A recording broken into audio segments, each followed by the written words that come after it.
Dairy farm में हमारी 5 सबसे बड़ी गलती रही पिछले 2 साल में। अगर हम वो गलतियां नहीं करते तो आज बहुत आगे होते हम। आप लोग वो गलती ना करें, इसके लिए मैं आपको बताने वाला हूं कि वो 5 गलती कौन कौन सी। दोस्तों नमस्कार, चौहान डेयरी फार्म जिला बिजनौर से मैं हूं। हमने डेयरी फार्म में 5 गलतियां की हैं, वो गलती अगर नहीं करते तो हम बहुत आगे। तो सबसे पहली गलती हमारी ये थी कि जब हमने डेयरी फार्म शुरू किया, हमें बहुत कॉन्फिडेंस था कि हम कर तो लेंगे क्योंकि हम किसान हैं और किसान को सब चीज़ों की जानकारी होती है, लेकिन वास्तव में ऐसा नहीं है। किसान के स्तर का डेयरी फार्म, गाय पालना और डेयरी में गाय पालना दोनों अलग चीज़ें हैं। तो पहली गलती हमारी ये थी, हमारी एरिया में देवा डेयरी फार्म वाले जो श्री लाल बहादुर जी जैसे अनुभवी आदमी थे, जिनके पास 40-40 लीटर की गाय हैं और बीमारी रहित डेयरी फार्म है, हमें उनसे जाके संपर्क एक दिन किया। ये पहली बार हम उनसे मिलने गए, दूसरी बार हम उनसे मिलने नहीं गए क्योंकि किसी ने हमें गलत जानकारी दे दी कि ये अच्छे आदमी नहीं है। तो उसकी वजह से हमने उनसे संपर्क काट लिया। 2 साल बाद जब हम उनसे मिले, सारी चीज़ें हुई, तो हमें पता लगा हमने कितना बड़ा नुकसान किया है। क्योंकि अब जैसे ही हमारे फार्म पे कोई दिक्कत आती है, किसी चीज़ की आवश्यकता पड़ती है, तो उन्होंने वो संघर्ष देख रखा है, तो वो हमें तुरंत उसका समाधान बता देते हैं। तो जिस समाधान को करने में हमने बहुत पैसा खर्च किया, बहुत टाइम खपाया, तो वो हमारा सबसे बड़ा टाइम का भी नुकसान रहा और पैसे का भी नुकसान रहा। तो सबसे बड़ी गलती हमारी ये रही कि हमने एक सफल डेयरी फार्मर को फॉलो नहीं किया।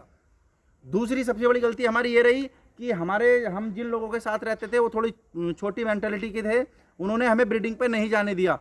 आपको भी बहुत से लोग ऐसा बोलते होंगे कि 60,000 में गाय आ रही है तो 1 लाख में बच्चे क्यों तैयार करें। तो हम उनकी कमी नहीं बताते, उनको तो चलो उतना ही ज्ञान था, लेकिन हमने जिस स्तर से कार्य शुरू किया था, एक सफल डेयरी फार्मर हमारे ज़िले में थे, तो हमने उनको फॉलो नहीं किया। तो जब हमने अच्छा सीमन नहीं लगाया तो हमारे यहाँ उतनी अच्छी बछड़ी भी नहीं आई और हम ब्रीडिंग पे बहुत पीछे रह गए। तो हमें टाइम का बहुत नुकसान हुआ है। तो अगर हम उनके साथ में होते, देवा डेयरी फार्म वालों के, तो पहले दिन से हमें ब्रीडिंग पे लेके जाते। तो आप भी दोस्तों, जो भी डेयरी फार्म शुरू कर रहा है, ब्रीडिंग पे पहले दिन से चले जाएं, किसी के बहकावे में ना आए। तीसरी गलती रही हमारी वैक्सीनेशन।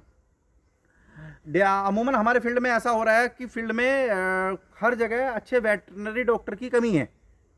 तो हमने क्या सोचा कि सबसे पहला काम ये किया जाए कि डॉक्टरी इलाज सीखा जाए, जबकि हमें वैक्सीनेशन की तरफ जाना चाहिए था। डॉक्टरी इलाज की आवश्यकता ही नहीं पड़ती, हर चीज़ की वैक्सीन, FMD, HSV-Q, थलेरिया और आपका ब्रुसेलोसिस, इन सब की वैक्सीनेशन है, लंपी, इन सब की वैक्सीनेशन आ गई है। तो हमें इसके इलाज जानने की ज़रूरत नहीं है। वैक्सीनेशन कीजिए, सेफ रहिए। लेकिन हमने जानकारी के अभाव में वो रास्ता चुना जिसमें इलाज वाला रास्ता जाता है। तो आप लोग, जितने भी लोग डेयरी फार्म शुरू कर रहे हैं या करना चाह रहे हैं या कर रहे हैं वर्तमान में, आप वैक्सीनेशन की तरफ अगर हम चले जाए तो हमें दिक्कत नहीं आती। आप लोग भी वैक्सीनेशन की तरफ जाइए।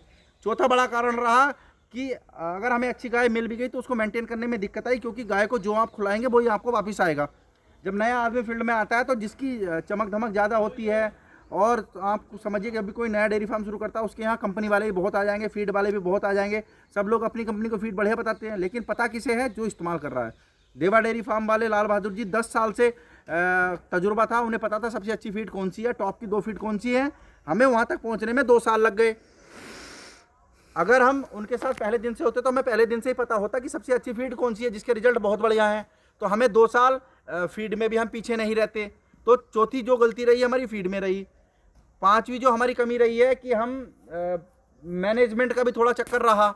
अगर मैनेजमेंट का चक्कर, ऐसा बोल सकते हैं कि कौन सी व्यवस्था कहाँ करनी है। जैसे अगर वो हमारे साथ होते तो पहले प्लानिंग के साथ हम सारी चीज़ें करते। अब हमने क्या किया, सबसे पहला गड्ढा हमने वहाँ पे खुदवाया साइलेज का, उसके बाद अलग खुदवाया और गड्ढों में साइलेज हमने रखा। तो हम सब लोग बोलते हैं साइलेज के पीट, तो हमने तो गड्ढे बनवा लिए। बरसात में पानी घुस गया, पानी घुस ही जाता, वाटर लेवल अप हो जाता, तो मक्का में भी नुकसान हुआ। साइलेज की क्वालिटी भी उतनी बढ़िया नहीं बन पाई और पैसे का भी नुकसान हुआ, साइलेज कम भी पड़ गया, हमें कुछ साइलेज खरीद के भी खुलाना पड़ा है। तो ये भी बहुत बड़ी गलती रही। तो दोस्तों, नए डेयरी फार्मर्स जो ये गलती करते हैं, इसका केवल ये जो पिछली 4 गलती मैंने आपको दी, इसका एक समाधान, अगर आप किसी अच्छे डेयरी फार्मर से जुड़ जाएंगे ना, तो आपका कहीं पे भी कोई नुकसान नहीं होना है। हमने गलती तो करी है, लेकिन चलो हमारी किस्मत बहुत बढ़िया थी, हमें उतने बड़े नुकसान नहीं। आज देखिए हमारे डेयरी फार्म पे लगभग सारी गाय स्वस्थ हैं, चल रही हैं। तो हमारी केवल ग्रोथ पे फर्क पड़ रहा है। हमारी जो ग्रोथ, आज हमारे पास ABS के अरमाडा के बच्चे होते सारे, वो लगभग 2 साल 2.5 साल हमें डेयरी फार्म शुरू किया हुआ, पहले दिन से सीमन होता। आज हमारे पास अरमाडा के बच्चे ब्याह लेते, बहुत अच्छी हमारी डेयरी चलती, अपनी ब्रीड होती, वैक्सीनेटेड ब्रीड होती, बीमारियां नहीं आती। तो ये गलती केवल हमसे एक जगह गलती हुई है कि हमने अच्छे डेयरी फार्मर को फॉलो नहीं किया, गलत आदमी को फॉलो कर लिया। तो देखिए यही स्थिति होती है। और यही आप अच्छे डेयरी फार्मर को फॉलो करते, जो हमारे पास आज ये 20 बच्चे हल्की ब्रीड के हैं, ये ABS के अरमाडा के बच्चे होते, ABS के बहुत अच्छे सीमन के बच्चे होते, तो डेयरी फार्म में कोई दिक्कत नहीं थी, हमारी वैल्यू ऑटोमेटिक डबल हो जाती, जो हमारी वैल्यू लगभग अब आधी के बराबर है। तो दोस्तों, ये हमारी मुख्य गलतियां रही हैं।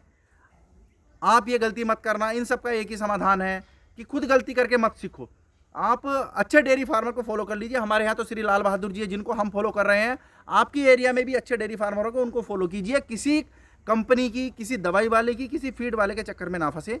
वो अपना काम कर रहे हैं, उनको उनकी जिम्मेदारी है अपना काम, अपना प्रोडक्ट बेचना है। आपकी जिम्मेदारी अपने डेयरी फार्म को चलाना है।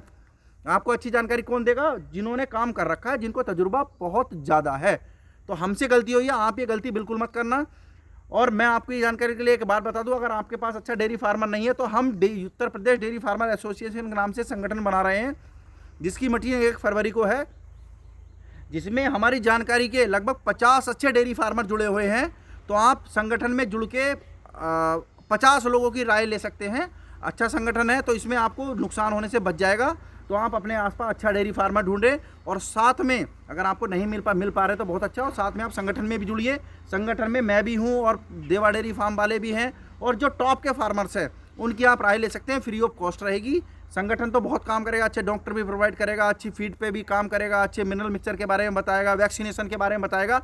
ये काम संगठन करेगा। दोस्तों, अपना नुकसान ना करें किसी के बहकावे में आकर के। सब अच्छे डेयरी फार्मर के साथ जुड़ जाएं, संगठन के साथ जुड़ जाए, आपका काम टनाटन चलेगा। हमने नुकसान कर लिया, नुकसान इधर हमारे साथ समय का नुकसान हुआ, और जो ब्रीड हमारी 2 साल बाद हमारे पास आएगी वो हमारे पास अभी आ जाती। समय का हमारा नुकसान हुआ, आप नुकसान ना करें। इन चीज़ों का ध्यान रखें। संगठन से भी जुड़े और अच्छे डेयरी फार्मर से भी जुड़े। धन्यवाद।